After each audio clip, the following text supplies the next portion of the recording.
Оризопроизводителите од Кочанско се во ново големо разочарување.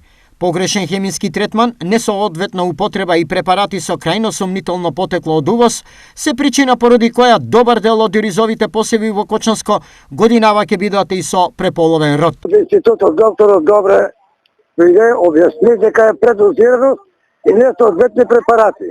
Ние, значи, аптеките, немаме ние некој пакет со што може да прскаме. Сите препарати со ВА, пестицидите ВА на диво увезени. И се яви проблем.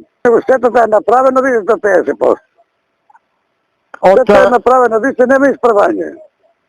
Значи ли тоа дека ќе нема принос до година? Нема 50% принос, ако имало штетство, ќе по 300 кг по единица дека. Лошата вегетативна состојба на оризовата култура тие е констатирали уште пред некој месец, пошто консултативно повикали експерти од Институтот за ориз од Кочани, кои пак ја констатирале следнава состојба. Па нема братимка и оризот паѓа, вртва изгинува оризот едноставно. Има повреќени што се преполовени со 50%.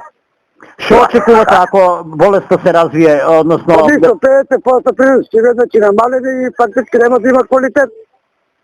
Ние ќе бидеме децетковани, мислам дека уништени ќе бидеме. Ќе чекаме Господа не помогне. Дрва не може да купиме, ништо не може и така ќе биде. Уништени, седен збор уништени ќе бидат дури производителите.